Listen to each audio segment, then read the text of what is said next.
يا شيخ أحمد. بسم الله والحمد لله والصلاة والسلام على رسول الله صلى الله عليه وسلم. السلام عليكم ورحمة الله وبركاته.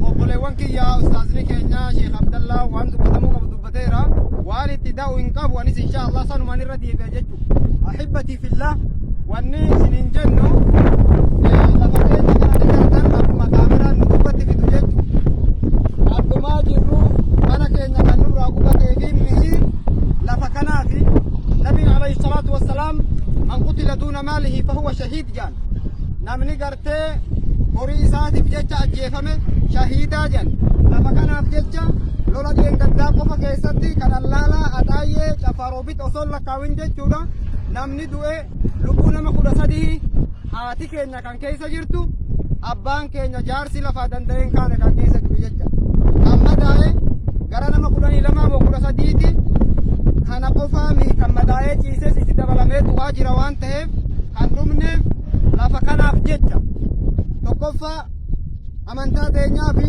lammaffaa sabummaa teenyaa fi sadaffaan lafa kana jechu erga nuyiif amantaan keenyaa fi sabni keenya dhabame nurraa kaasanii kana nu dhaaluudhaaf jecha jireenya obboleewwan keenya nuti hamma lubbuun teenya jirtutti dhalataan nama tokko maan taate lafa keenya hin kenninu.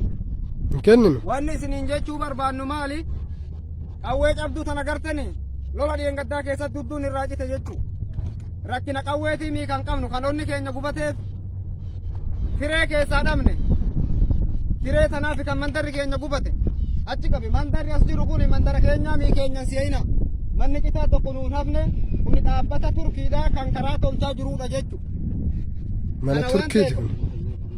Amma kan jirru kubibbaa sukkaaree bakka jaamu warri dhalataa warra wasan qurqurni beeka waan ta'eef gabaabinaan wanni isiniin jechuu barbaannu obboleewwan keenya kabajamo lafti keenya onni keenya gubate ammaas nurraa fuudhamuuf ta'a yoo ulaagaalee nu barbaachisu hin guuttatin ulaagaaleen nu barbaachisu kan guuttachuu barbaannu tokkoffaa xiyyitii kanuma qabnu tanarratti lammaffaa meeshaa guddaa lamaa sadii murteessaadha ganda kanaaf akka lamu wanni kun deebi'ee nurratti hin raawwatamneef jechuudha.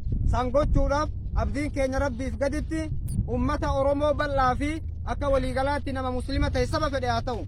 Kana waan ta'eef ani gama kiyyaan kanumaan dabarfachuu barbaada. Wanni dabaluu qaban yoo jiraatan obboleewwan kiyya kunoo qeerroon teenya ni jiranii haa dabalanii anasuman dhaabaa. Wassalaamu alaikum warahmatullahi wabarakatuh.